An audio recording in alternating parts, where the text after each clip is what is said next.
பார்த்தோம். இப்போ என்ன பண்றோம் சொன்னா we are going to see because God said I will establish. It's a divine establishment year. Year of divine establishment. தெய்வீக நிலைப்படுத்தலின் ஆண்டு.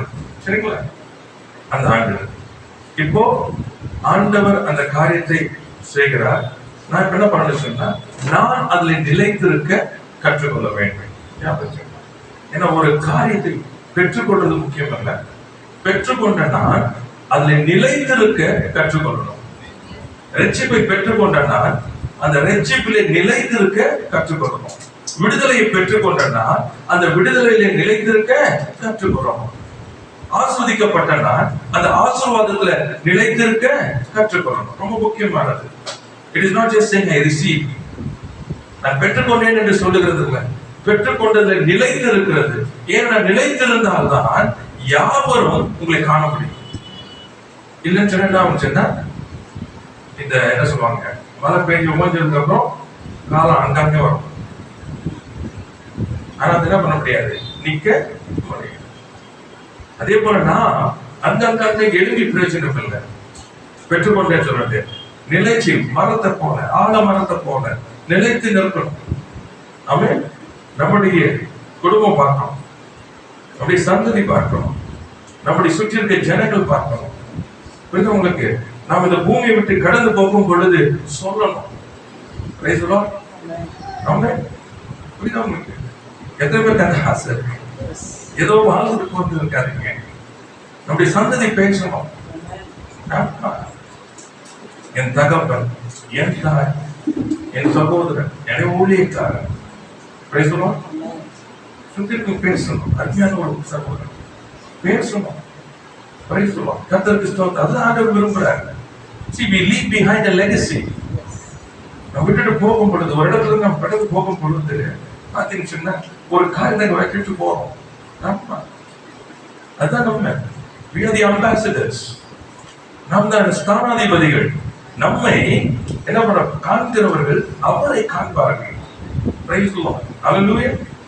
அதனால நம்ம நிலைத்திருக்கிறது. அதனால தான் பாத்தீங்கன்னா அவங்க கொடுக்க போற கேலண்டர்ல அந்த வார்த்தை போடுங்க, be firmly established.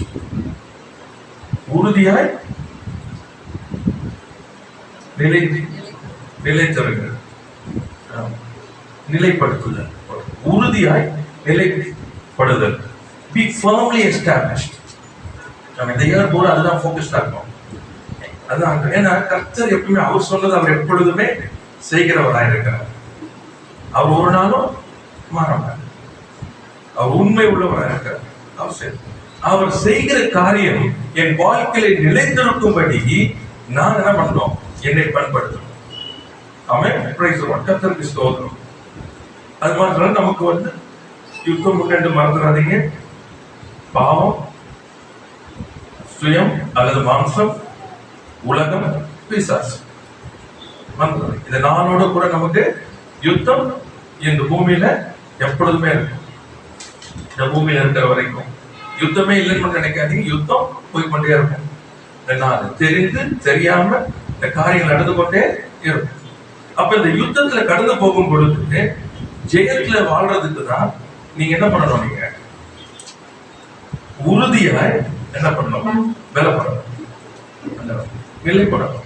You have to be established. Firmly. ரொம்ப முக்கியமானது. ஒரு வசனம் உங்களுக்கு அழகா இருக்கு. என்ன சொல்ற, என் வசனத்தை கேட்டு அதன்படி செய்கிறவன் எவனோ அவன் கண்மலையின் மேல் தன் வீட்டை கட்டின புத்தியுள்ள மனுஷனுக்கு ஒப்பாய் இருக்கிறான். காற்று வீசினது, மழை சொரிந்தது, அந்த வீடு அசைக்கப்படவில்லை. உறுதியாக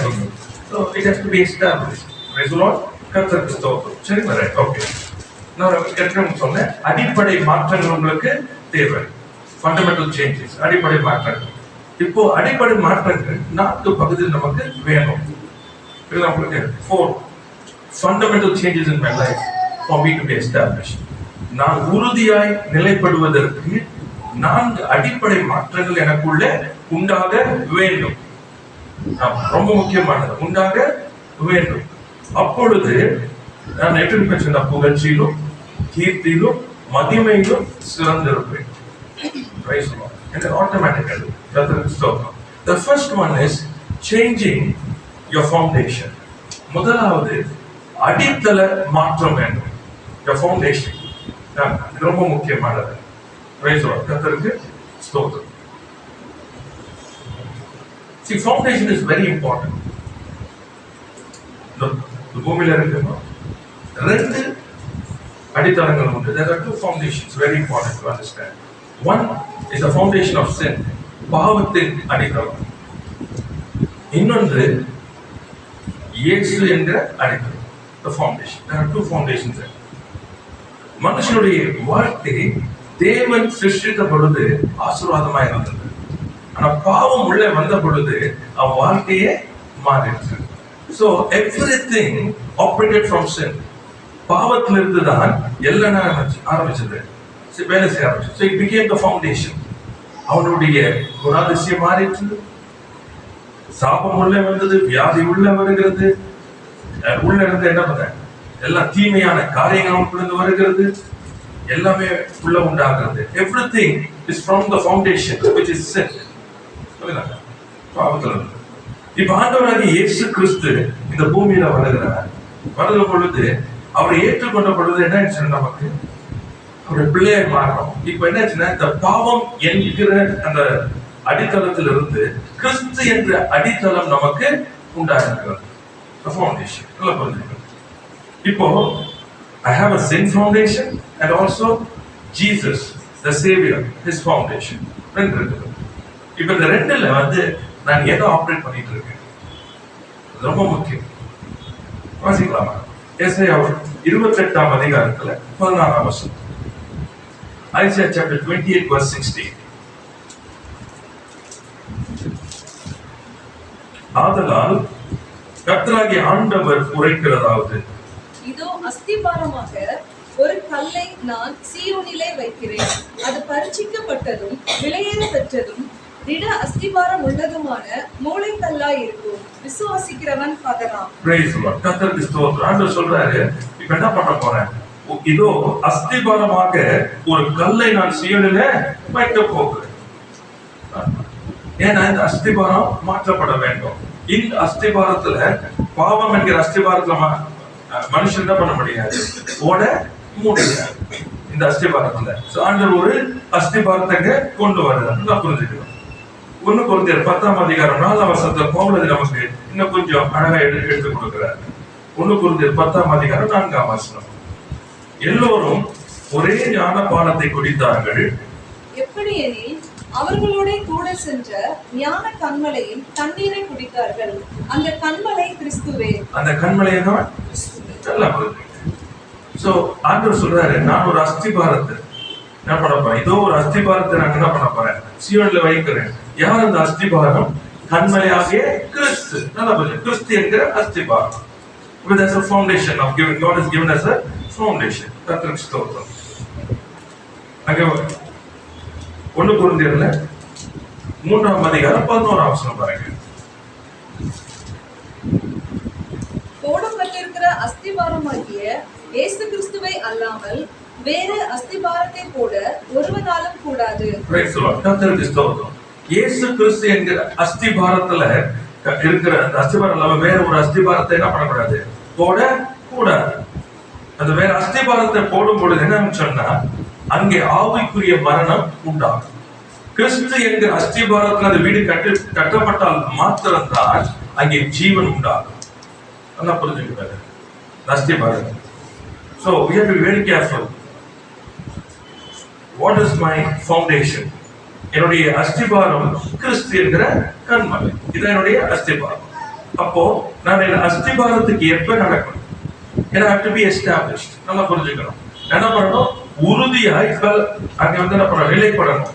நான் உறுதியா நிலைப்படலைன்னு சொன்னா என்ன ஆகும்னா, இந்த அஸ்திபாரம் பாவம் இந்த அஸ்திபாரத்துல இருக்கும் பொழுது என்ன நடக்கும்னா அங்கே மரணம் இந்த காரியம் இருக்கிறபடினாலே என்ன பண்ண முடியும், உறுதியா எந்த ஒரு பிரச்சனைகள் போராட்டங்கள் சத்துரு உள்ள வரும் பொழுது நான் என்ன பண்ண முடியும், உறுதியா நிற்கவே முடியாது. நான் என்ன நானே இழந்து போவேன். அப்ப நான் உறுதியா இருக்க வேண்டுமானால் கிறிஸ்டியன் அஸ்திபாரத்துல போடணும். வாசிக்கலாம் யோவான் 1ஆம் அதிகாரத்துல 17ஆம் வசனம். எப்படியெனில் நியாயப்பிரமாணம் மோசேயின் மூலமாய் கொடுக்கப்பட்டது, கிருபையும் சத்தியமும் இயேசு கிறிஸ்து மூலமாய் உண்டாயின. Praise the Lord. இந்த ஃபவுண்டேஷன் எல்லாம் பாருங்க. இந்த ஃபவுண்டேஷன் எப்படிப்பட்டதா? கிருபையும் சத்தியம் நிறைந்த அஸ்திபாரம். Praise the Lord. ஆமென். கர்த்தருக்கு ஸ்தோத்திரம். இது அழிக்கிற ஒரு அஸ்திபாரம் அல்ல, இது உருவாக்குகிற ஒரு அஸ்திபாரம். கிருபையும் சத்தியமும் நிறைந்தது. Praise the Lord. கர்த்தருக்கு ஸ்தோத்திரம். இப்போ இந்த அஸ்திபாரத்துல நம்ம என்ன பண்ணணுமா? நல்லா புரிஞ்சுங்க. இதான் அஸ்திபாரம். இதுல வந்து என்ன பண்ணணும்? நான் அங்க நிலைத்திருக்கும்படிக்கு இருக்கணும். இப்ப வாசிக்கலாம் லூக்கா 6ஆம் அதிகாரம் 47ஆம் வசனம் 48ஆம் வசனம். என்னிடத்தில் வந்து என் வார்த்தைகளை கேட்டு அவைகளின்படி செய்கிறவன் யாருக்கு ஒப்பாயிருக்கிறான் என்று உங்களுக்கு காண்பிப்பேன். ஆழமாய் தோண்டி கற்பாறையின் மேல் அஸ்திபாரம் போட்டு வீடு கட்டுகிற மனுஷனுக்கு ஒப்பாயிருக்கிறான். பெருவெள்ளம் வந்து நீரோட்டம் அந்த வீட்டின் மேல் மோதியும் அதை அசைக்க கூடாமல் போயிற்று. ஏனென்றால் அது கண்மலையின் மேல் அஸ்திபாரம் போடப்பட்டிருந்தது. ஆமென். Praise the Lord. கர்த்தருக்கு ஸ்தோத்திரம். இப்ப சொல்றது நல்லா பாத்தீங்கன்னா, நான் வந்து நல்லா என்னுடைய அஸ்திபாரம் வந்து நல்லா ஸ்ட்ராங் ஆகணும்னு சொன்னா, அப்படி வசனத்தை என்னிடத்தில் வந்து என் வார்த்தைகளை கேட்டு அவைகளின்படி செய்கிறவன். Price the Lord. So for you to firmly establish,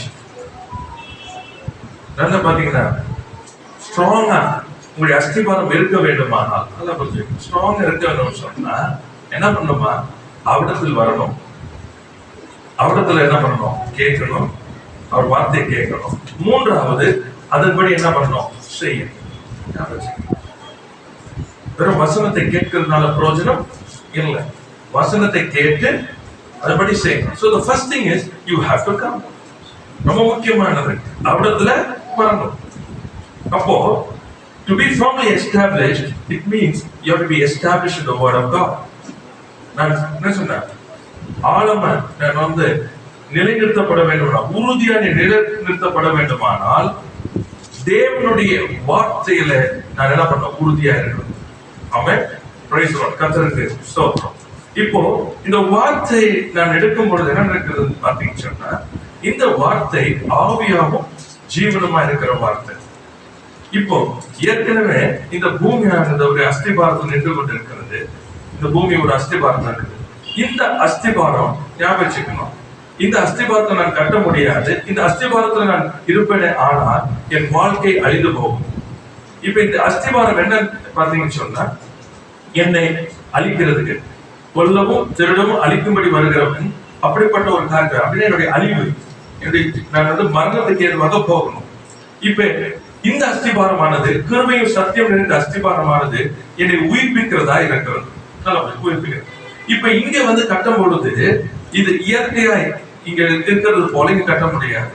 ஏன்னா இது ஆவிக்குரிய அஸ்திபாரம். நல்லா புரிஞ்சுக்கீங்க. இது ஆவிக்குரிய, இட்ஸ் a spiritual one. இப்போ கிறிஸ்துவில கட்டப்படும் சொன்னா கண்களால் அவரை பார்க்க முடியாது, விசுவாசிக்க தான் முடியும், பார்க்க முடியும்.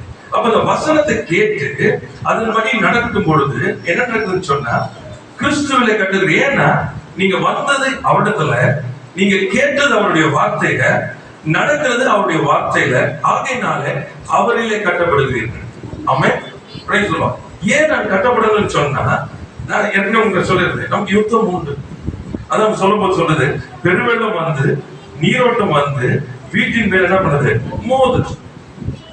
வீடு கட்டினா நல்லா புரிஞ்சுக்கணும், என்ன நீங்க எதிர்பார்க்கணும்? என்ன பண்ணுவோம்? பெருவெள்ளம் வரும், அடுத்தது நீரோட்டம் அந்த வீட்டு மேல என்ன பண்ணும்? மோதும். புரிஞ்சுதா? வெள்ளம் வரும், மோதும். நீங்க அதை தடுக்க முடியாது. திரும்ப நான் சொல்றேன், இந்த மைண்ட்ல வாங்க. பெருவெள்ளம் வரும், அந்த தண்ணீர் என்ன பண்ணும்? மோதும். ஆனா வீடை எப்படி கட்டுறீங்கதான் கவனம் செலுத்துங்க. பெருவெள்ளம் வரக்கூடாது, தண்ணி மோதக்கூடாதுன்னு நினைச்சீங்கன்னா உங்களை போல வஞ்சிக்கப்பட்டவங்க வேற யாருமே இல்லை. ஏன்னா இந்த பிரச்சனை, இந்த போராட்டம், உலகம் இவ்வளவு மோசம், இது இப்படி இருக்கு, அவங்க அப்படி இருக்காங்க, இவங்க இப்படி இருக்கிறாங்க, இங்க பிலிசுங்க இருக்கு, இங்க மாதிரியா இருக்குது, இங்க இந்த மாதிரி பண்றாங்க, இதெல்லாம் இருக்கும். இதெல்லாம் இருக்கும். இதெல்லாம் நீங்க தடை பண்ண முடியாது. இதெல்லாம் தடை பண்ண முடியாது. ஆனா இவர்கள் உங்களுக்கு எதிராக எழும்பும் போது அவைகள் சேர்ந்து போவதற்கு உங்களை உருவாக்க முடியும். ஆமென். Praise the Lord. இதான் கிறிஸ்தவம். இதான் கிறிஸ்தவம். நல்லா புரிஞ்சுக்கங்க. பழைய ஏற்பாட்டில் போல சத்துருக்களை வெட்டி போட்டுட்டு, புரியுதா? இன்னைக்கு அந்த உடன்படிக்கையை இந்த புதிய உடன்படிக்கைக்குள்ள கொண்டு வந்தீங்கன்னா நீங்க வாழ்க்கை வாழவே முடியாது. திரும்ப சொல்றேன், எனது அஸ்திபாரம் கிறிஸ்து என்கிற அஸ்திபாரம், இதுல கிருபையும் சத்தியம் நிறைந்த அஸ்திபாரம். இந்த அஸ்திபாரம் எப்படிப்பட்டது என்று சொன்னால், உலகம் பிரச்சனைகள் போராட்டங்கள் எழும்பும் போது, உங்களை மோதும் போது நீங்கள் அசைக்கப்படாமல் இருப்பதற்கு தான் இந்த கண்மலை உங்களோடு கூட இருக்கிறது. ஆமென். அப்ப இந்த வார்த்தையை நீங்க எடுத்து அவடத்துல வந்து அந்த வார்த்தையை எடுத்து நல்லா புரிஞ்சுங்க. இந்த வார்த்தையை கேட்டு அந்த வார்த்தையின்படி செய்யும் பொழுது you have a divine protection. Praise the Lord.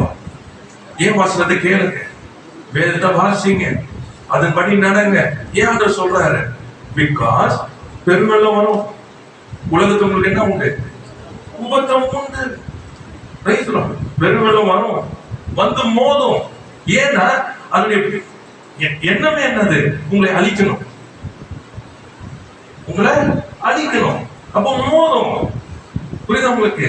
அந்த மோதும் போது நான் நிற்பதற்கு தான் கர்த்தர் கிறிஸ்து என்கிற அந்த கண்மலையை நமக்கு கொடுத்திருக்கிறார்.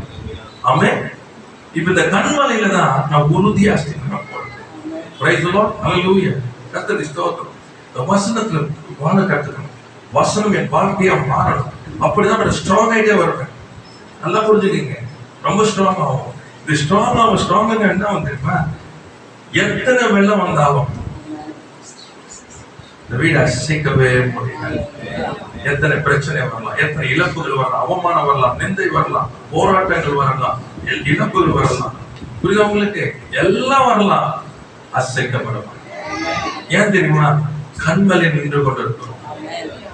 கர்த்தருக்கு ஸ்தோத்திரம். இந்த கண்மலை இருக்கும்போது என்ன உங்களுக்கு தெரியும்னா, மரித்தவர்களை உயிரோடு எழுப்புகிறவர் அவர், இல்லாதவர்களை இறக்கும் அழைக்கிறது. ஹalleluya. Praise the Lord. கண்ணு தெரியும். ஏன்னா நீ எதுக்கு வந்த? என்னை அழிக்கிறதுக்கு வந்த. நீ அழிக்க முடியாது. Price the Lord. ஒன்றை நான் இழக்கப் போவதில்லை. நான் எதற்காக நான் அழைக்கப்பட்டனோ என் அழைப்பை நான் நிறைவேற்றி முடிப்பேன். Price the Lord. இது இருக்கிறதுனாலயோ அது இருக்கிறதுனாலயோ இல்ல, அவர் இருக்கிறதுனால நான் செய்து முடிப்பேன். ஆமென். Praise the Lord. ரொம்ப முக்கியமானது. அப்ப என்ன செய்யணும்? போர்ட்ல நான் கட்ட ஆரம்பிக்கணும். கர்த்தருக்கு ஸ்தோத்திரம். வாசிக்கலாம். யாக்கோபு 1ஆம் அதிகாரத்துல 22ஆம் வசனம் 25ஆம் வசனம்.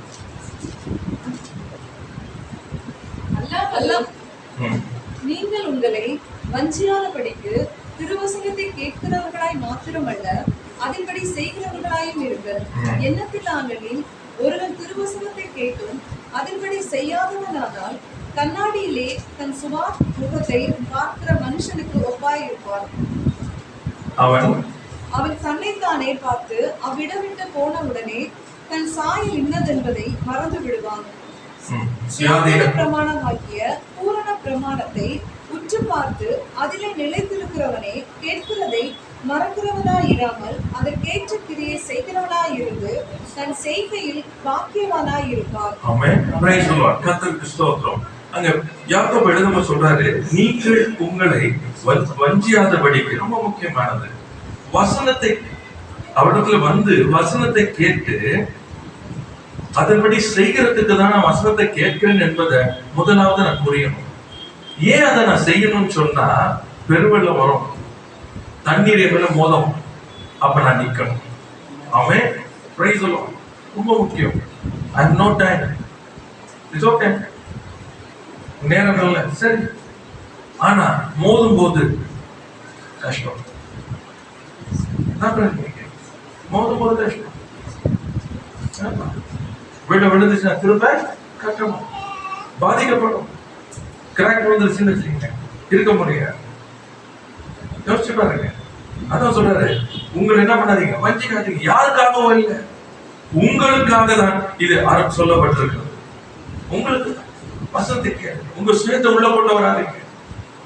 கர்த்தருக்கு ஸ்தோத்திரம். சொல்லுங்க, அழகா சொல்றாரு, தன் சாயல் இன்னது என்பதை மறந்து விடுவான். செய்யலனா என் சாயல் எது என்பதை எப்படி நான் அறிவேன் என்றால் வசனத்தின்படி நான் நடக்கும் போதுதான். அல்லேலூயா, ஆமென். என் சாயலை மறக்க மாட்டேன். ஏன்னா என்னுடைய என்ன சொல்றது சாயலுக்கு என்னுடைய இமேஜ் சொல்லல, நம்முடைய இமேஜ் என்னுடைய சாயலுக்கு இப்படிதான் நடக்கணும் நான். அப்போ வசனத்தை நான் கேட்டு அதுபடி நடக்கும் பொழுது என் சாயலை குறித்து நினைவுள்ளவனாய் இருக்கிறேன். This is my image. என்ன இமேஜ் கெட்டு போறதுக்கு நானு விட மாட்டேன். சொல்லுவோமா இல்லையா? எதையோ இமேஜ் நினைக்கிறோம். இதான் இமேஜ். ஆமென். கிறிஸ்து என்கிறவர் தான் நம்முடைய இமேஜ். Price the Lord. நான் வசனத்தின்படி நடக்கும் பொழுது அந்த இமேஜ்ல நடக்க மறக்காம, ஆனா வசனத்தை கேட்டு அதுபடி நான் செய்யாதப்போ என்னுடைய சாயல் என்னதென்று நான் மறந்து நான் இஷ்டத்துக்கு நடக்க ஆரம்பிக்கிறேன். அதான் நடக்கிறது. அந்த சூழ்நிலை வரும்பொழுது, பிரச்சனைகள் போராட்டம் வரும் பொழுது ஆடி போயிடும், சோர்ந்து போயிடுறோம், இழந்து போயிடுறோம், நம்ம உடங்கி போயிடுறோம், என்ன பேசணும்னே தெரியாம பேசுறோம், கனவீனமாய் போயிடுறோம். மற்றவர்கள் நம்மளை என்ன பண்றாங்க, ஏனமா பார்க்கிற அளவுக்கு போறோம். அதுல வேற மனசு கஷ்டமா இருக்கு. Praise the Lord. See, these are the basics you have to understand. வசனத்திலே நீங்கள் என்ன பண்ணணும், உறுதியா நிலைத்திருக்கணும். அப்படி அர்த்தம் என்ன சொன்னா, என்னுடைய அஸ்திபாரத்தை பலப்படுத்துகிறேன். ஆமென். Praise the Lord. என் அஸ்திபாரத்தை நான் பலப்படுத்தும் போது என்ன நடக்குது, இதுல பண்ணும் பொழுது பாவத்தை ஜெயிக்கிறீர்கள். Praise the Lord. புரிஞ்சுக்கங்க. உங்களை அறியாமே வசனத்துல நடக்கும் பொழுது என்ன நடக்கும் தெரியுமா, பாவம் உங்களை மேற்கொள்ள முடியும். ஏன்னா நீங்க கிருபையும் சத்தியம் நிறைந்த அந்த அஸ்திபாரத்துல, அந்த கண்மலையில என்ன பண்றீங்க, உறுதியாய் பலப்பட்டு வரீங்க. இப்ப என்ன பாவம் என்ன பண்ண முடியாது, மேற்கொள்ள முடியாது. காரணம், சத்தியத்தை அறிவீர்கள், சத்தியம் உங்களுடைய. பாவம் எப்பொழுது நிலைக்கும் தெரியுமா, பொய்யில. ஆமென். பாவம் எதுல நிலைக்கும், பொய்யில. மறந்துடாதீங்க.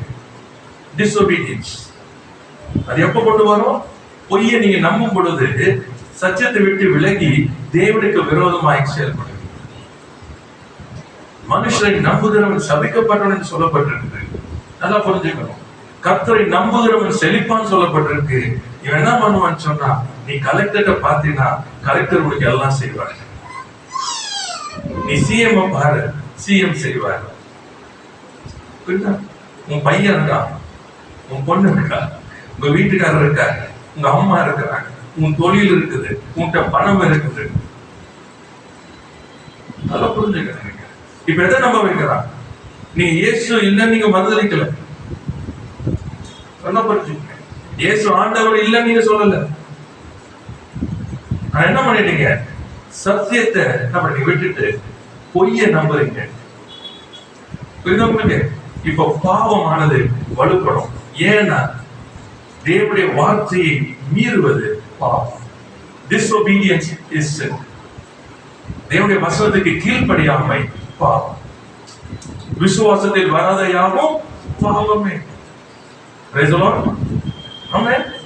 இப்ப நான் வசனத்துல நடக்கும்போது என்ன பண்றேன், நான் பாவத்தை மேற்கொள்ளுகிறேன். புரியுதா உங்களுக்கு? நீங்க பாவத்தை நான் மேற்கொள்ளணும், ஆண்டவரே நான் அதை செய்யக்கூடாது, ஆண்டவரே நல்லது. ஆனா என்ன பண்ண மாட்டாங்க. எது முக்கியமானது, தன் சாயல் இன்னதென்று உணர்கிறவன் தான் ஜாக்கிரதையா இருப்பான். வசனத்தை கேட்டு அதன்படி நடக்கிறவன் தன்னுடைய சாயல் இன்னதென்று உணர்ந்தவனாய் வாழ்ந்து கொண்டிருப்பான். எதை பேசினாலும், எது செஞ்சாலும், எது நடந்தாலும் சொல்லுமா, இல்லையே இது ஒரு விசுவாசிக்கு அழகு இல்லை, தேவ பிள்ளைகளுக்கு இது அழகு இல்லை, ஊழியக்காரனுக்கு இது அழகு இல்லை, இது சாட்சி இல்லையே, இதுல எங்க அப்பா மகிமைப்பட மாட்டாரு.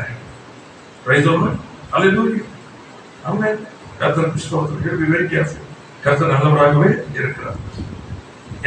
சொல்லி முடிச்சேன். யோவான் 8:32 சத்தியத்தையும் அறிவீர்கள், சத்தியம் உங்களை விடுதலை ஆக்கும். So when you stand firmly on the truth, it destroys the lie of the enemy. சத்தியத்துல நீங்க நிலைத்திருக்கும் பொழுது பிசாசானவன், எதிராளியானவனுடைய பொய்யை அது என்ன பண்ணது, அழித்து போடுகிறது. புரியுது உங்களுக்கு? இயேசு அதனால சொன்னாரு, அவர் என்ன சொன்னார், நானே வழியும் சத்தியமும். Right? I am the truth and your foundation is the truth. ஆமென். உங்களுடைய அஸ்திபாரம் சத்தியமாக இருக்கிறது. ஆமென். ஹல்லேலூயா. அப்ப என்ன சொன்னா, பாவம் உங்களை மேற்கொள்ளாது. அறியாமல் இருந்தாதான், தெரியாம இருந்தாதான், மீறினாதான் பாவமானது என்ன பண்ண முடியும், உங்களை ஆண்டு கொள்ள முடியும். இல்லாத பட்சத்துல என்ன பண்ண முடியாது, செய்ய முடியாது. சோ என்ன பண்ணணும் சொன்னா, பொய்யை நீங்க நம்பும் பொழுது, பொய்யை சார்ந்து போகும் பொழுது அவன் என்ன பண்ணுவானா, கரெக்டா ஒரு ஏமாற்றத்துல அல்லது ஒரு பயத்துல, அவமானத்துக்குள்ள, வேதனைக்குள்ள கொண்டு போகும்.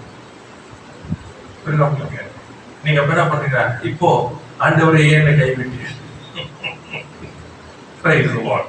ஏன்னா வசனம் இருக்குல்ல, தேவனே தேவனே ஏன் என்னை கைவிட்டீர்கள். அதான் நான் சொன்னேன், ஒருத்தர் பேசுறாரு, எவ்வளோ பேசிட்டு இருக்கும்போது அதான் சொன்னேன், நீ இயேசுவா இருந்தா அதை நீ கேட்கலாம். இன்னைக்கு நம்ம புரியுறது இல்லை, எந்த வசனத்தை எப்ப எடுக்கணும்னு நமக்கு புரியாது. அவர் ஒரு நாள் நம்ம கேள்வி கேட்டது. அவன் மறந்துடாதீங்க, நான் உன்னை எப்படி மறப்பேன்? தாய் தன் பாலங்களை மறந்தாலும் நான் உன்னை மறப்பேன். நான் எப்படி உன்னை கைவிடுவேன்? உன்னை எப்பொழுது எனக்கு உள்ளங்கையில வைத்திருக்க, உன் மதில்கள் எப்பொழுது எனக்கு முன்பாக இருக்கிறது. உன்னை குறித்து நான் நினைவா இருக்கிறேன். அவர் எங்க மறந்தாரு? இதுல சில பேர் பாட்டு வேற பாடுறாங்க, மறந்துடாதீங்க. சொல்லுங்க, சத்தியத்தை அறியல, பிசாசுக்கு ரொம்ப சந்தோஷமா இருக்கும். பொய்ய நம்பி நீங்க சரிங்க பாத்தீங்களா? அன்னைக்கு ஒருத்தர் சொன்னாங்க, நாங்க கண்ணீரோட ஜெபிக்கிறத கர்த்தர் கேட்டு செய்வார். அப்ப சொன்னேன், ஐயா உங்க கண்ணீர் அவர் பார்க்கல. அடிப்படும் போது, வேதனைப்படும் போது, அவமானம் போகும்போது, நிந்தை போகும்போது என் கண்களை கண்ணீர் வரும், இல்லாம இல்லை. ஆனா என் கண்ணீரை கண்டு அவரை அற்புதம் செய்யல. என் விசுவாசத்தை கண்டு, என் கண்ணீர் வரும் பொழுது மனுஷன் நோக்கி போகாமல் அவரிடத்துல வந்து, ஆண்டவரே எனக்கு பதில் செய்யும் என்று வந்த பாருங்க, என் விசுவாசத்தை கண்டு அவர் எனக்கு அற்புதம் செய்தார். என் கண்ணீர் இல்ல, ஐயோ பாவம்லாம் இயேசு செய்யல. See, compassion is not sympathy. மனதுருக்கம் என்பது என்ன சொல்றது, ஏங்கிறது இல்லை. பேசுவோம், ரொம்ப ஜாக்கிரதையா இருக்கு. மனதுருக்கம் என்பது என்ன தெரியுமா, என் ஜனம் அழிந்து போய் கொண்டிருக்கிறது. சொல்லுவோம், மீட்பன் இல்லாத ஆடுகளை போல வழி தப்பி அவர் தெரிகிறார்கள். என் ஜனத்தை காயம் கட்டுவதற்கு ஆள் இல்லையா, ரண வைத்தல் இல்லையா? அதுக்கு compassion. புரியுதா? என் ஜனத்தை நடத்துவதற்கு இல்லையா? நான் ஏற்படுத்தினேன், மெய்ப்பனை நான் ஏற்படுத்தினேன், என் மெய்ப்பர்கள் எங்கே? என் ஜனம் தவிக்கிறேன். சொல்லுவோம், see, that's compassion. பாவம் அல்ல, ஐயோ பாவம் அல்ல. See, that's not Christianity. அது கிறிஸ்தவம் அல்ல. ஐயோ பாவத்துல போனீங்கன்னா உங்களை பிசாசு இன்னும் நோகடிப்பான்.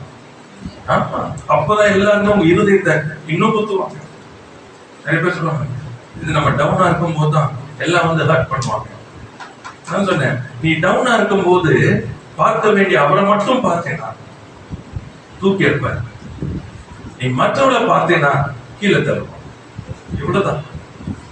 ஆபத்து காலத்துல அனுகூலமான துணைமானவர். அவன் கூப்பிட்ட குரலுக்கு சமீபமானவர். அவரை நோக்கி கூப்பிடும் போது எல்லாம் மறு உத்தரவு கர்த்தர்.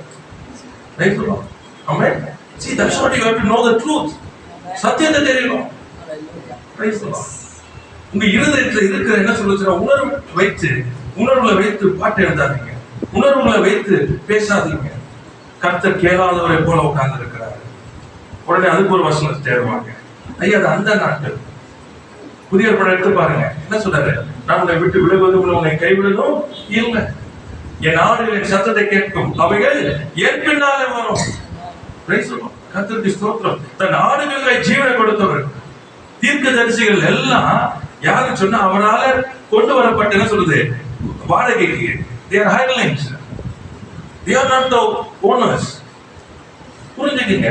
பழைய ஏற்பாட்டினுடைய உடன்படிக்கையில அவங்க வந்து நடத்துறவங்க எல்லாரும் யாருன்னு சொன்னா வேலைக்காரவங்க. ஆனா உங்களையும் என்னையும் நடத்துகிறவர் யார் தெரியுமா? எஜமான். Praise the Lord. Come into that truth. உங்களை என்னைய நடத்துகிற யாரு? நம்மை சிருஷ்டித்தவர். Praise the Lord. இன்னைக்கு யார் கையும் கொடுக்கல அவர். யார் கையும் கொடுக்கல. என் பிள்ளைகளை நான் நடத்துவேன். மாற்றாந்தாய் கிடையாது இனிமே. புரிஞ்சுக்கீங்க சத்தியத்தை. நீங்க வைராக்கியத்தில் நிக்கிறாரு. நீங்க என்னமோ யாரோ கொடுத்துட்டு போன மாதிரி நினைச்சுக்கிறீங்க. ஒரு அனாதைகள் போல. யார் சொன்னது? சொல்லுவோம். வைராக்கியம் வேண்டும். ஏன் தெரியுமா? சத்தியம் தெரியல. சத்தியம் தெரியல. யாரையோ நம்பிக்கிட்டு இருக்கிறது மாதிரி சொல்லுவோம். சில நேரத்துல வந்து சில நேரங்களில் என்ன சொல்றது, இயேசுவை ஏற்றுக்கொண்டு எத்தனை வருஷங்கள் ஓடிக்கொண்ட பின்பும் மனுஷன் நம்பி பேசும்போது அவ்வளவு கஷ்டமா இருக்கும். அப்ப இத்தனை ஆண்டுகள் என்ன ஓட்டம் ஒண்ணீங்க? அவருடைய இது உணர்ந்து எடுக்கணும் சொன்னாங்க. அவர் உண்மை உள்ளவர். அவர் தம்மை தாமே மறுதலிக்க மாட்டார். நாம் உண்மை இல்லாதவர்களாக இருந்தால் அவர் உண்மை. அவரால் ஒருபோதும் நான் சொன்னதற்கு செய்யாம இருக்க முடியும். அதனால்தான் நம்பிக்கை கிறிஸ்துவா இருக்குமே. ஆனால் நீங்க எந்த சூழ்நிலையிலும் பயப்பட மாட்டீங்க.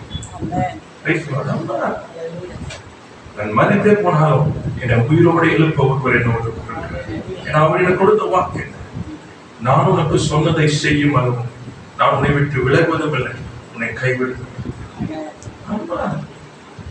அதனால்தான் வசனத்துல இருக்கணும். வசனத்துல நின்றாதான் அந்த கண்மலையில நீங்கள் என்ன பண்ண முடியாது? ஆழமாய் தோண்டி அஸ்திபாரம் போட்ட ஒரு வீடா இருக்க முடியும்.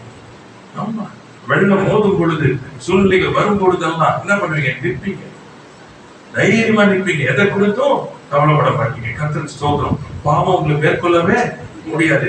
ஏன்னா அவன் பொய்யில வாழ்றாங்க. நல்லா புரிஞ்சுக்கீங்க. அவன் பொய்யினாலதான் வருது. அந்த பொய்யினால மெய் சத்தியத்தினால அந்த பொய் அழிக்கப்படுகிறதுனால நீங்க நிலைத்து நிற்பீர்கள். Price the Lord. கர்த்தருக்கு ஸ்தோத்திரம். இரண்டாவது, changing your thought pattern. இரண்டாவது, உங்களுடைய சிந்திக்கிற விதத்தை மாற்ற வேண்டும். இரண்டாவது ரொம்ப முக்கியமானது. நான் என்ன சொன்னேன்? பாவம் இந்த பக்கம் வந்து கிறிஸ்து, இயேசு கிறிஸ்து இரண்டு அஸ்திபாரம். இந்த பாவ அஸ்திபாரத்துல அதுல என்ன இருக்குது? சிந்தனை, சிந்திக்க வைக்கும். உலகத்தின் பிரகாரம் சிந்திக்க வைக்கும். இவர் வந்து பாத்தீங்கன்னா ஆவியினுடைய சிந்தை நமக்கு இருக்கும். இரண்டு இருக்கிறது அவருடைய சிந்தை. இப்போ என்னுடைய தாட் பேட்டர்ன், என்னுடைய சிந்திக்கிற அந்த விதத்தை நான் மாற்ற கற்றுக்கொள்ளணும். ரொம்ப முக்கியம். ஏன்னா நான் சிந்திக்கிறபடிதான் என்ன பண்ணுவேன்? நடக்க ஆரம்பிப்பேன். ஏன்னா அதுதான் தூண்டுதல். My thought is what brings me into action. என்னுடைய சிந்தை தான் என்னுடைய செயல்களை கொண்டு வரும். என் சிந்தையில நான் பயந்தேனால் என் செயல்பாடும் பயமாயிருக்கும். அதுக்கேற்றபடிதான் வெளியே வரும். நடந்து போறோம். எங்கேயோ ஒரு தூரத்துல ஒரு நாய் வந்துச்சுங்க. அது வந்து கடிக்கிற மாதிரி ஓடிட்டு எங்கேயோ வருதுன்னா இங்க என்ன பண்ணுவீங்க? ஏன்னா அது அங்க வர நாய் எதுக்கு வருது எதுலாம் தெரியாது. என் மண்டையில என்ன இருக்குது? என்னை கடிக்க வருது. இப்ப உடனே என்ன பண்ணோம்? அது அங்க இருக்குது. அதுக்குள்ள என்னுடைய ஆக்ஷன் இப்ப இருக்கும். ஃபுல்லா என்னை வந்து கடிக்க வந்தா எப்படி கடிக்காம இருக்குது நானே போட்டு எல்லாம் செய்ய ஆரம்பிப்போம். That's a thought pattern. இது என்ன போச்சுன்னா, பிசாசு என்ன இருக்கிறா எங்க இருக்கான்றது காரியம் தெரியாது. அவன் இதை பண்ணிடுவான், அவன் அதை பண்ணிடுவான், இதை செஞ்சிருவான், அதை செஞ்சிருவான், இது இப்படி நடந்துடும், இந்த மனுஷன் இப்படி சொல்லிட்டான், அவன் அதை சொல்லிட்டான், இப்படிதான் நடக்க போகுது, உலகம் இவ்வளவு மோசமா இருக்கு, இப்படிதான் எனக்கு ஆகும். தாட் பேட்டர்ன் இப்படிதான் நடக்கும். நிறைய பேர் அதுல வேற என்ன சொல்றது, நம்ம என்ன சொல்றது, பாதியிலே போயிருவோம் போல இருக்குது. ஆமா, அது வேற ஒரு கூட்டத்தார். ஒரு கூட்டத்தாருன்னு பாத்தீங்கன்னா நம்ம வந்து பாவத்துல விழுந்துருவோம். அவங்க அவங்க அவங்க அவங்க என்ன பண்றாங்க? ஒன்னு ஏன்னா the pattern is based on the sin. பாவத்தினுடைய அடித்தளத்தில் இருக்கிற அந்த பயத்தை பேசிக் கொண்டிருக்கிறார்கள். கிறிஸ்து என்கிற அஸ்திபாரத்தில் நிற்கிறவன் ஜெயத்தை பேசிக் கொண்டிருப்பான். ரெண்டுக்கும் டிஃபரன்ஸ் தான். The thought pattern. சூழ்நிலைகளை பார்த்து என் உணர்வுகளை பார்த்து நான் பேசுகிறவன் அல்ல, தேவ சத்தியத்துல நல்லா புரிஞ்சுக்கிறோம். ரொம்ப முக்கியம். அந்த தாட் பேட்டர்ன் அது பேசணும். ஏன்னா இப்ப அஸ்திபாரம் என்ன? கிறிஸ்து. இப்ப வசனம் என் வாழ்க்கையை மாறிடுது. இப்ப என் தாட் பேட்டர்ன் என்ன மாறணும்? நல்லா புரிஞ்சுக்கணும். மாறணுங்க. இங்க மாறாம நான் ஜெயம் எடுக்க முடியாது. வாசிக்கலாமா? கொலோசியர் 2ஆம் அதிகாரத்துல 2ஆம் அதிகாரம் 7ஆம் வசனம். கொலோசியர் chapter 2 verse 7. நீங்கள் போதிக்கப்பட்டபடியே விசுவாசத்தில் உறுதிப்பட்டு ஸ்தோத்திரத்தோட அதிலே பெருகுவீர்களாக. விசுவாசத்துல பெருகுகிறார். See, the thought pattern ரொம்ப முக்கியமானது. அது என்னன்னு பாத்தீங்கன்னா, you have to establish yourself in faith. விசுவாசத்துல நீங்கள் என்ன பண்ணணும்? நிலைப்பட வேண்டும். ஏன்னா உங்க சிந்தனை மாறி அந்த விசுவாசம் நிலைப்பட்டால்தான், நீங்க உறுதிப்பட்டால்தான் என்ன பண்ணுவீங்க? நிற்பீங்க. இல்லைன்னு சொன்னா the thought handling is very different. கர்த்தருக்கு ஸ்தோத்திரம். இந்த உலகத்தை குறித்து சொல்லும் பொழுது பாத்தீங்கன்னு சொன்னா,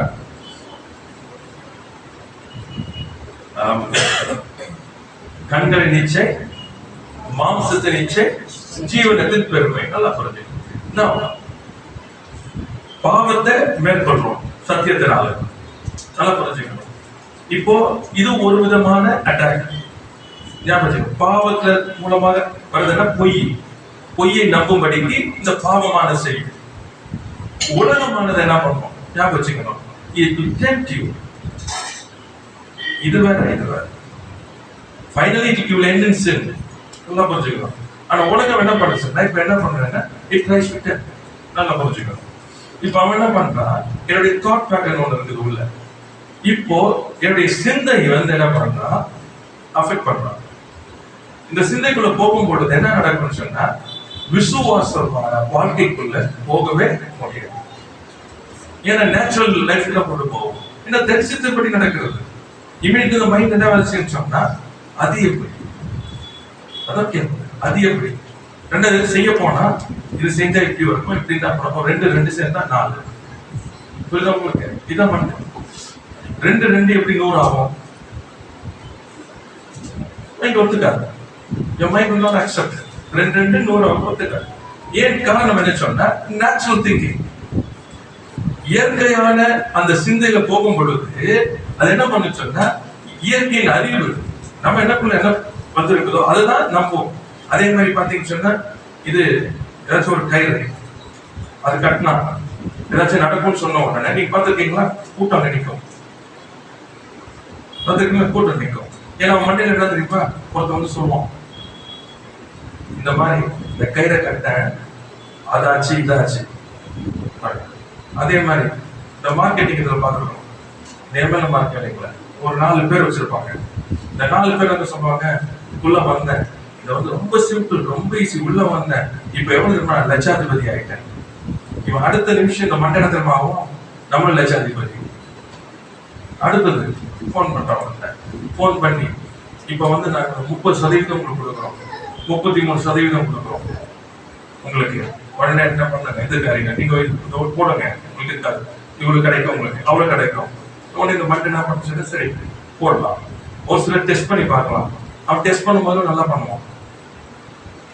எப்பவுமே சாம்பிள் எப்பவுமே நல்லா இருக்கும். இப்ப மைண்ட் இதா இருக்கும். ஸோ நீங்க பாத்தீங்கன்னா அதே மாதிரி பாலிடிக்ஸ் லீடர்ஸ் பேசுறது என்ன பேசுவாங்க தெரியுமா? உங்க மைண்டுக்கு ஃபர்ஸ்ட் அப்பீல் ஆகும். உங்க மைண்டுக்கு ஏன்னா உங்களுக்கு பிடிக்காததை பேச மாட்டாங்க. உங்களுக்கு என்ன பிடிக்கும், அந்த குரூப்புக்கு என்ன பிடிக்கும், நல்லா புரியும், குரூப்புக்கு என்ன பிடிக்கும், அதுக்கேற்ற மாதிரி பேசும்போது சிந்தையில உடனே என்ன பண்ணுவாங்க? இதுதான் கரெக்ட், அருமையான மனுஷன், ரொம்ப நல்லா பேசுறாரு, ஆமா இவர் வந்தா நல்லா இருக்கும். அவர் அதுக்கப்புறம் இவனே பேசுவோம். So what is in your mind? நம்ம என்ன சொல்றேன்? பிசாஸ் என்ன பண்றான்னு சொன்னா, pattern is sets in you. ஒவ்வொருக்குள்ள ஒரு பேட்டர்ன். எப்போ உங்களுக்கு தெரியும் தெரியுமா?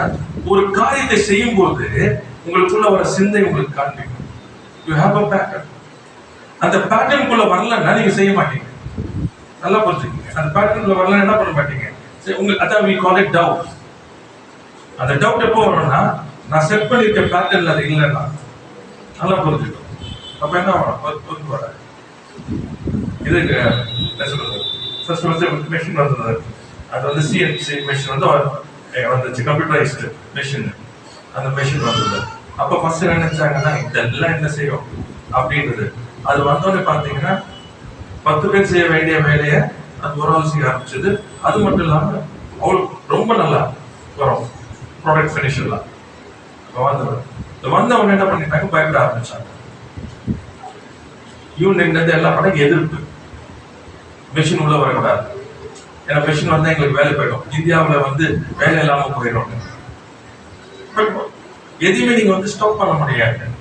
டெவலப்மெண்ட் ஸ்டாப் பண்ணவே முடியாது. நீங்க வேணா அப்படியே உட்கார்ந்து இருக்கலாம், ஆனா உலகமானது என்ன பண்ணணும், மாறிக்கிட்டே போய்கொண்டே இருக்கும். யாரெல்லாம் அந்த நாட்களில இந்த சிஎன்சி அந்த இது போய் ட்ரைனிங் போல இது பண்ண பாத்தீங்கன்னா கொஞ்ச நாட்களில அந்த ஒர்க்கர்ஸ் எல்லாமே அவ்வளவுதான். யாரெல்லாம் அந்த நேரத்துல கத்துக்கிட்டாங்களோ அவங்க எல்லாம் பாத்தீங்கன்னா பெரிய ஆளு அந்த நேரத்துல. நம்ம சொல்லுவோம். இதுதான் வந்து பிகினிங். அதே மாதிரி கம்ப்யூட்டர்ஸ் இதெல்லாம். So there's a thought pattern. புரியுதா உங்களுக்கு இந்த காரியங்கள் இருக்கு. இப்போ இந்த உலகத்தை சார்ந்து இருக்கிற நான் இப்ப என்ன செய்வேன்னு சொன்னா, என்னுடைய அஸ்திபாத்தியத்தபடி வார்த்தையத்தபடி விசுவாச அந்த இதுக்குள்ள நான் போக வேண்டும். நம்ம வாசிக்கும் பொழுது பாத்தீங்கன்னா எபிரேயர் 12ஆம் அதிகாரத்துல 1ஆம் வசனம்.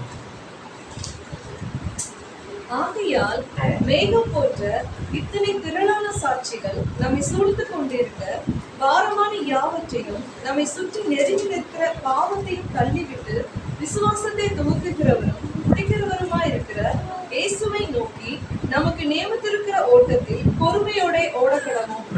கர்த்தருக்கு ஸ்தோத்திரம். கர்த்தர் நல்லவராகவே இருக்கிறார். இப்ப பாத்தீங்கன்னா ரொம்ப அழகா சொல்லப்பட்டிருக்கிறது, விசுவாசத்தை துவங்குறவரும் முடிக்கிறவரும் ஆகிய இயேசு கிறிஸ்து. அப்போ விசுவாசம் என்று சொல்லும் பொழுது நமக்கு முதலாவது என்ன தெரியுதுன்னா, இட் இஸ் நாட் நேச்சுரல். விசுவாசம் என்பது இயற்கை அல்ல. விசுவாசம் என்பது இயற்கைக்கு அப்பாற்பட்டது. ஏனென்றால் இதை தொடங்குறதும் முடிக்கிறது யாரு? இயேசு. இயேசு யாருன்னு சொன்னா மாம்சத்துல இருக்கிறவர் அல்ல, மாம்சத்துல வந்தவர். ஆனா அவர் தேவனா இருக்கிறார், தேவன் ஆவியா இருக்கிறார். கிளியர் பண்ணிக்க. அப்ப faith is not natural. அப்ப விசுவாசம் எனக்குள்ள பெருக வேண்டுமானால் நான் அதை பெருக முடியாது, பெருக செய்கிறவர் இடத்துல நான் கடந்து போகணும். ரொம்ப முக்கியமானது. You cannot build yourself on the faith. நல்லா புரிஞ்சுக்கணும். அந்த நிறைய பேர் என்ன சொல்ற, விசுவாசம் கட்டணும், ரொம்ப வசனம் தான் இருக்கு, கட்டணும். எப்படி கட்டணும் வாசிக்கலாம். அந்த வசனம் ஒன்று இருக்குது, ரோமர் 10ஆம் அதிகாரம் 17ஆம் வசனம். ரோமர் 10:17. ஆதலால் விசுவாசம் கேள்வியினாலே வரும், விசுவாசம் கேள்வியினாலே வரும், கேள்வி தேவனுடைய வசனத்தினாலே. ஆமென். கேள்வி தேவனுடைய வசனத்தினாலே வரும். கேட்கிறது கேள்வி. இந்த வார்த்தை வந்து hearing. Praise the Lord. அப்ப how does your faith come? By hearing. Hearing what? The word of God. தேவனுடைய வார்த்தை கேட்கிறது. இதுதான் முக்கியமானது. அதுதான். So your faith always stands on the word of God. உங்களுடைய விசுவாசம் தேவனுடைய வார்த்தை. புரியுதா உங்களுக்கு? இந்த அஸ்திபாரம் பேசுற பாருங்க, அஸ்திபாரம் வசனத்துல உங்க அஸ்திபாரத்தை போட்டுக்க பாருங்க. அதுதான் அந்த அஸ்திபாரத்துல தான் உங்களுடைய விசுவாசம் நிற்கும், தேவனுடைய வார்த்தை. புரியுதா உங்களுக்கு? இயேசு என்கிற அந்த அஸ்திபாரத்துல அந்த கண்மலையை தான் சார்ந்து விசுவாசம் நிற்கும். நல்லா புரிஞ்சுக்கீங்க. இப்போ ஒரு வசனத்தை வாசிக்கலாம். 1 யோவான் 5ஆம் அதிகாரம் 4ஆம் வசனம். 1 யோவான் 5ஆம் அதிகாரம் 4ஆம் வசனம். தேவனால் பிறப்பதெல்லாம் உலகத்தை ஜெயிக்கும், நம்முடைய விசுவாசமே உலகத்தை ஜெயிக்கிற ஜெயம். ஆமென். Praise the Lord. உங்க விசுவாசம் என்னவா? நல்லா புரிஞ்சுங்க. உலகத்தை ஜெயிக்கிறது. இப்போ உங்க தாட் பேட்டர்ன் சேஞ்ச் ஆகணும். உங்க தாட் பேட்டர்ன் சேஞ்ச் ஆகணும். என்னன்னா விசுவாசத்துல என்ன பண்ணணும்? விசுவாசம் மைண்ட் ரெனியூ பண்ணணும். விசுவாசமானது உங்களுக்குள்ள வரணும். அதுதான் நம்ம ஆரம்பத்துல சொன்னோம், சத்தியம். சத்தியத்தை அறிவீர்கள், சத்தியம் உங்களை விடுதலை ஆக்கும். இப்ப என்ன சொல்ல? விசுவாசம். அப்ப நீங்க என்ன பண்ணணும்? ரிமூவ் பண்ணணும். அங்கே அரண்களை உடைக்கணும், விசுவாசத்துக்குள்ள வரணும். இப்ப விசுவாசத்துக்குள்ள வரும்போது என்ன இருக்குது? விசுவாச வாழ்க்கையில போகும் பொழுது எதை ஜெயிக்கிறீங்க? உலகத்தை ஜெயிக்கிறீங்க. உலகம் என்னது? கண்கள் நிச்சை, மாம்சத்தின் நிச்சை, ஜீவனத்தின் பெருமை. புரியுதா உங்களுக்கு? இதை நீங்க ஃபைட் பண்ண தேவையில்ல. விசுவாச வாழ்க்கையில போகும்போது இவை எல்லாம் தோற்றுக்கும். ஹல்லேலூயா. See, this is how God has kept. இப்படிதான் ஆண்டவர் நம்மளை வச்சிருக்காரு. நல்ல ஞாபகம் வச்சுக்கோ. உலகத்தை இப்படிதான் ஜெயிக்கணும். விசுவாச வாழ்க்கை நடக்கும். விசுவாச வாழ்க்கை எல்லாம் நடக்க முடியாது. ரோமர் தெரிஞ்ச வசனம், ரோமர் 12ஆம் அதிகாரத்துல 2ஆம் வசனம் பாருங்க. நீங்கள் இந்த பிரபஞ்சத்திற்கு ஒத்த வேஷம் தெரியாமல் தேவனுடைய நன்மையும் பிரியமும் பரிபூரணமான சித்தம் இன்னதென்று பகுத்தறியத்தக்கதாக உங்கள் மனம் புதிதாகுதனாலே மறுரூபமாகுங்கள். Price the Lord. இந்த உலகத்துக்கு ஒத்த வேஷம் தெரியாது. இது முக்கியம். Same thought pattern, the pattern of the world. இந்த உலகத்தை போல சிந்திக்கிறது. புரியுதா உங்களுக்கு? இந்த பேட்டர்ன் இருக்கிற வரைக்கும் உங்களுக்கு என்ன பண்ண முடியாது? தேவ சித்தத்தை அறிய முடியாது. தேவ சித்தத்தை அறியாத வரைக்கும் நீங்க என்ன உலகத்தை ஜெயிக்க முடியாது. தேவ சித்தத்தை அறியும் பொழுது என்ன சொன்னா உலகத்தின் என்ன சொல்றது காரியங்கள் எல்லாவற்றையும் ஜெயம் எடுப்பீங்க. உலக சிநேகம் தேவனுக்கு பகை. மறந்துடாதீங்க. anything of the world, கண்கள் இச்சை, மாம்சத்தின் ஜீவனத்தின் பெருமை, எதை நீங்கள் என்ன சொல்றது நேசித்தாலும் அன்பு வச்சாலும் தேவ அன்பு உங்களிடத்துல இருக்காது. அது பகை. நல்ல பகை. அப்ப விசுவாச வாழ்க்கையில போகும் பொழுது எல்லாமே என் ஆண்டவர். ஆமென். Praise the Lord. கர்த்தருக்கு ஸ்தோத்திரம். 1 யோவான்ல 2ஆம் அதிகாரம் 15-17 வாசிங்க. உலகத்தில் உள்ளவைகளும் அன்பு கூறாதிருங்கள். ஒருவன் உலகத்தில் அன்பு கூர்ந்தால் அவனிடத்தில் பிதாவின் அன்பு இல்லை. ஏனெனில் மாம்சத்தின் இச்சையும் கண்களின் இச்சையும் ஜீவனத்தின் பெருமையும் ஆகிய உலகத்தில் உள்ளவைகள் எல்லாம் பிதாவினால் உண்டானவைகள் அல்ல, அவைகள் உலகத்தினால் உண்டானவைகள். உலகமும் அதன் இச்சையும் ஒழிந்து போகும். தேவனுடைய சித்தத்தின்படி செய்கிறவனோ என்றென்றைக்கும் தேவனுடைய சித்தத்தின்படி செய்கிறவனே என்றென்றும் நிலைத்திருப்பான். ரொம்ப முக்கியமானது. அப்ப விசுவாச வாழ்க்கை என்னன்னு சொன்னா அவன் விசுவாசிக்கும் பொழுது அங்கே நீதி உண்டாகிறது. நல்லா புரிஞ்சுக்கணும். நீங்க விசுவாசிக்கும் பொழுது நீதி உண்டாகிறது. அப்ப அந்த நீதி உண்டாகும் பொழுது என்ன நடக்குது? அந்த இடத்துல இருக்கிற அநீதி அழிக்கப்படுது. Something that is detrimental to the will of God or your calling. தேவனுடைய சித்தத்திற்கு அந்த தேவனுடைய அழைப்பிற்கு உங்க வாழ்க்கையில் இருக்கிற தேவ சித்தத்துக்கு அழைப்பிற்கு விரோதமாய் காரியங்கள் நடப்பிக்கிறது ஞாபகம் கொள்ளுங்க. அநீதி. அது நீதி அல்ல. அப்ப இந்த அநீதியான காரியங்கள்ல நீங்க ஜெயம் எடுக்கணும்னு சொன்னா அங்கே நீதி உண்டாக வேண்டும். அங்கே நீதி உண்டாக வேண்டும் என்றால் நீங்கள் விசுவாசிக்க வேண்டும். நீங்கள் எதை விசுவாசிக்கணும்? தேவ வார்த்தை. அவ்வளவுதான். புரியுதா உங்களுக்கு? When you are established in faith, you just overcome the world. உலகமானது உங்களை மேற்கொள்ளவே முடியாது. நீங்கள் உலகத்தை மேற்கொள்ளுங்க. அதான் விசுவாச வாழ்க்கை. You have to just believe the word of God. சூழ்நிலைகளை அல்ல. ஆமென். Praise the Lord. அதாவது எப்பொழுதுமே விசுவாசத்தை தொடங்குறவர் முடிக்கிறவர். எங்க போய் நிற்கணும்? அங்கதான். அவிடத்துல தான் போகணும். தேவனுடைய சித்தம். Price the Lord. இதெல்லாம் என்ன செய்யணும்? ஆண்டவரே நல்லா புரிஞ்சுங்க. நீங்களே என்ன பண்ணக்கூடாது? இது ஆண்டவரா இருக்கும், இது இருக்காது, உங்களுக்கு இப்படி எல்லாம் சொல்ல மாட்டாரு, அது நீ செய்யக்கூடாது. தேவ சமூகத்துல போகணும். அவர் உங்களோடு பேச வேண்டும். ரொம்ப முக்கியமானது. அவர் பேசணும். What should I do, Lord? அப்ப ஆண்டவர் நமக்கு வெளிப்படுத்துவார். அப்ப வெளிப்படுத்தும் என்ன ஆச்சுன்னா your mind is renewed now. இப்ப என்ன ரெனியூ ஆகும்போது என்ன? தேவனுடைய நன்மையும் பிரியமும் பரிபூர்ணமான சித்தம் இன்னதென்று நீங்க அறிவீர்கள். when you are renewed mind. ஏன் இப்ப பேட்டர்ன் மாறிடுச்சு. பழைய பேட்டர்ன் உலக பேட்டர்ன், இப்போ இருந்த கிங்டம் பேட்டர்ன். அவ்வளவுதான். வசனத்தை தியானிக்க தியானிக்க தியானிக்க, சத்தியத்தை தியானிக்க தியானிக்க இப்போ சின்ன என்ன ஆகுதுன்னு சொன்னா அப்படியே தேவனுடைய சித்தத்தை, தேவ ராஜ்யத்தின் காரியங்கள் அப்படியே அறியும். ஆட்டோமேட்டிக். உங்களுக்கு இப்ப என்ன ஆகும்னா உங்களுடைய ஆக்ஷன்ஸ், உங்க செயல்பாடுகள் மாறும். சிந்தை மாறும் பொழுது செயல்பாடு மாறும். ஒரு காலத்துல கோவப்பட்டு எதை வேணா பேசலாம். நம்ம இன்னைக்கு கோவப்பட்டவே முடியல, கோவப்பட்டு எதையும் பேசவும் முடியல. அதே மாதிரி உள்ள வெளியே ஒரு மாதிரி வந்தா பண்ண இது தப்புன்னு தெரியுது. ஏன் பேட்டர்ன் முன்னாடி வந்து இல்ல, அமைதியா வந்தா தப்பு. ஆமா அந்த பேட்டர்ன். ஏன்னா நீ ரைட் இல்ல, சும்மா வரக்கூடாது. இப்ப பேட்டர்ன் அது இல்ல, அன்புதான் பேட்டர்ன். Praise the Lord. ஆமென். இங்க மாறுச்சு. நல்லா புரிஞ்சுக்கங்க. I overcame the world. ஜீவனத்தின் பெருமை. I overcame the world. இல்லைன்னா என்ன பண்றான்? தட்டி விடுறான். Price the Lord. தெளிவா இருங்க. உலகத்தை ஜெயிக்கணும்னு சொன்னா விசுவாசத்துல இருக்கணும். உடைய விசுவாசத்துல இருந்தால் தான் உலகத்தை ஜெயிக்க முடியும். இல்லைன்னு சொன்னா பணத்தை காமிக்கலாம், பெண்ணை காமிக்கலாம், பதவியை காமிக்கலாம், உலக மாயையை காமிக்கலாம். நல்லா புரிஞ்சுங்க. எதை வேணா அவன் காண்பிக்கலாம். ஆனா சத்திய வசனம் உங்களுக்குள்ள இருக்குன்னா என்ன பண்ணுவீங்க சொன்னா நீங்க ஒன்றையும் பார்க்க மாட்டீங்க. சொல்லுவீங்க, இவைகள் அல்ல ஆசீர்வாதம், என் கர்த்தருடைய ஆசீர்வாதமே என் ஆசீர்வாதம்.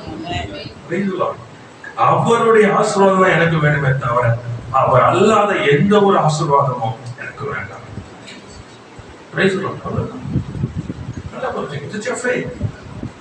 அப்ப என்ன ஆகும்? யாரும் ஏதாச்சும் வந்து சொல்லி நீ 10 ரூபா கொடுங்க, 20 ரூபா மாத்தி கொடுக்குறோம் சொல்லு, வேண்டாம்பா.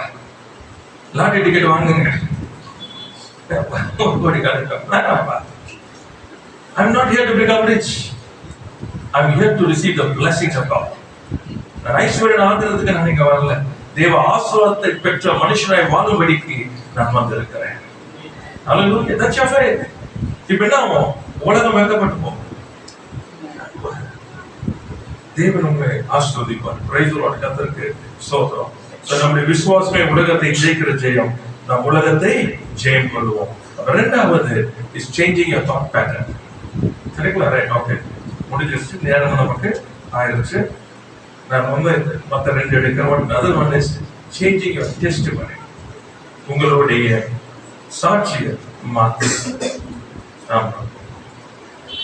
அடுத்தது சேஞ்சிங் யுவர் அப்பியரன்ஸ். உங்களுடைய ரூபத்தை மாற்றணும். இது 2 இருக்கிறது. சரி, இப்ப எடுக்கல. நமக்கு திருவிருந்து இருக்கிறதுனால நம்ம அவர்களை கடந்து போக வேண்டியதா இருக்கிறது. இந்த 2 காரியத்தோட நான் நிறுத்துகிறேன். முதலாவது, கிறிஸ்து என்கிற அந்த கண்மனையில ஆழமாய் அஸ்திபாரம் போட்டு வீட்டை கட்டுகிற புத்தி உள்ள மனுஷனை நாம் இருக்க வேண்டும். அவருடைய வசனம் அவரிடத்தில் வந்து அவருடைய வசனத்தை கேட்டு அதுபடி செய்கிற அனுபவம் வேண்டும்.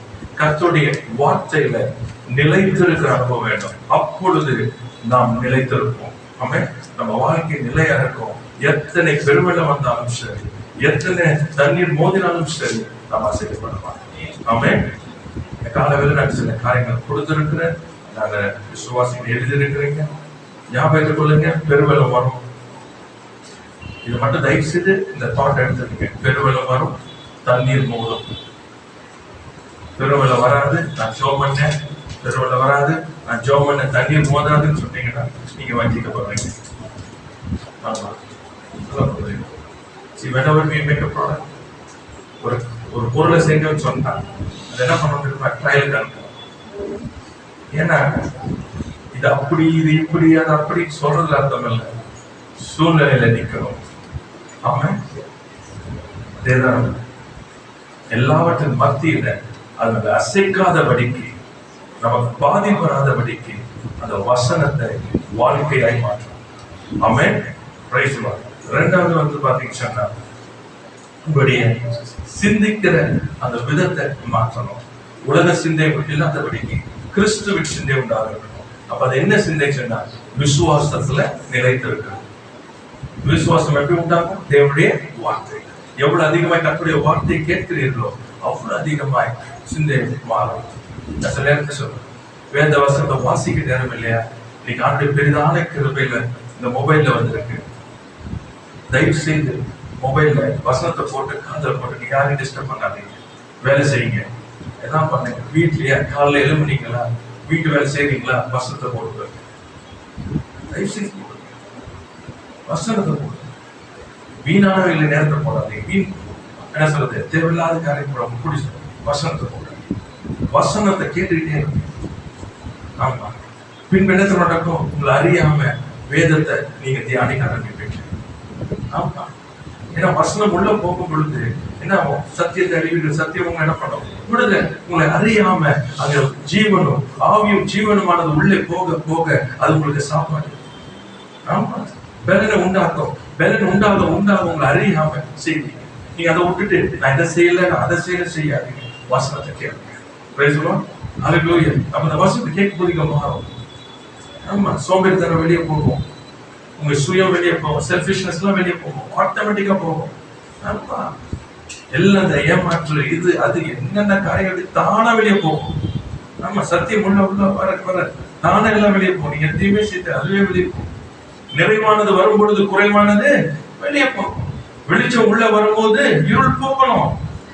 ஆமா, வசனம் என்பது வெளிச்சம். ஞாபகத்துக் கொள்ளுங்க, இட் இஸ் லைட். வெளிச்சம் உள்ள வரும் பொழுது இருள் நீங்கணும். கர்த்தருக்கு ஸ்தோத்திரம். தாட் பட்டன் மாத்துங்க. அப்போ அந்த சிந்தை மாறும் பொழுது என்ன, தேவ சித்தத்தை அறிவீர்கள். அப்ப தேவ சித்தத்தை அறிவாங்க, தேவ நீதி அறிவீர்கள். தேவ நீதியின்படி செயல்படும் பொழுது அநீதியான எல்லா காரியங்களும் அங்கிருந்து விடணும். ஆமா, கர்த்தருக்கு ஸ்தோத்திரம். அந்த பொய்யை உடைக்க கத்துக்குங்க. அவன் தன்னை பெருசா காமிச்சானா அது பெருசா இருக்காதீங்க, பெரியவரை பார்த்தாங்க. அது ரொம்ப முக்கியம். அவன் எவ்வளவு பெருசா காமிச்சாலும், அவன் எத்தனையாய் கரிச்சாலும் சரி, 40 நாள் கரிச்சுக்கிட்டே இருந்தாலும் சரி, உங்க பார்வைக்கு என்ன தெரியுமா, அவன் சிங்கமும் கரடியுமா இருக்கணும். அவன் திரும்ப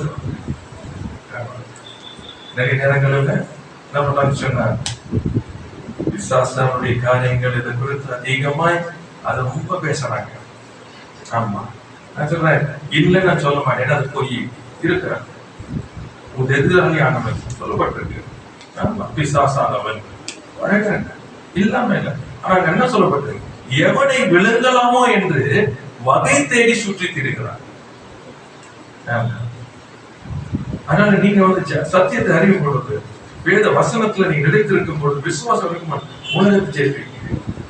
இந்த உலகத்தின் காரியங்கள், நெருக்கத்தையும் இல்லாமையும் இதெல்லாம் பசி பட்டினி இவைகளை காண்பிக்கும் போது பயப்பட மாட்டீங்க. உங்களுக்கு பணம் இல்லை, பயப்பட மாட்டீங்க. ஏன் உங்களுக்கு தெரியும், பணத்துல நான் வாழல, தேவ ஆசீர்வாதத்துல நான் வாழ்ந்து கொண்டிருக்கிறேன். அவன் என் தகப்பன் என்னை போஷிக்கிறவர், இவையெல்லாம் உங்களுக்கு தேவை என்று பரமபிதா அறிந்திருக்கிறார். அவன் கர்த்தருக்கு ஸ்தோத்திரம். விசுவாசத்துல என்ன பண்ண தெரியுமா, என் நாமத்துல எதை கேட்டாலும் நான் உங்களுக்கு கேட்பீங்க. புரியுதா உங்களுக்கு? யோசிக்க மாட்டீங்க. விசுவாசத்துல வாழ்றவங்க கேட்பீங்க, இது வேணாண்டவன், இந்த காரியம் வேணாண்டவன். கொடுக்கிறது அவர் வேற. விசுவாசம் வாழ்ந்தாதான் உலகத்தை ஜெயிக்க முடியும், இல்ல ஜெயிக்க முடியாது. உலகம் தன்னை பெருசா காண்பிக்கும், பணம் தன்னை பெருசா காமிக்கும், ஆமா, ஐஸ்வர்யம் தன்னை பெருசா காமிக்கும். நம்ம அதை பார்த்து பார்க்க கூடாது. நம்மோடு இருக்கிறவர் பெரியவர். அல்லேலூயா. இது எல்லாத்துக்கும் அதிபதி யாரு? நான் யாரு? அப்படி சுதந்திரவாதி. எதுவும் பெருசா இருக்க முடியாது, எல்லாத்தையும் உண்டாக்கினது தகப்பன். அவன் அதனாலதான் உடைய சாயல் இன்னது என்பதை மறந்து போகாதீங்க. Don't forget who you are. உடைய ரூபத்தை மறந்துடாதீங்க. சொல்லுவோம். கர்த்தருக்கு ஸ்தோத்திரம். மற்ற இரண்டையும் கர்த்தர் சித்தமான மனத பாடத்துல ஏன்னா நம்ம இந்த காரியங்கள் கொஞ்சம் விளக்கமாக எடுக்க நான் விரும்புகிறேன். இந்த காரியத்தை நான் விளக்கமாக விரும்புகிறேன். அதனால அடுத்த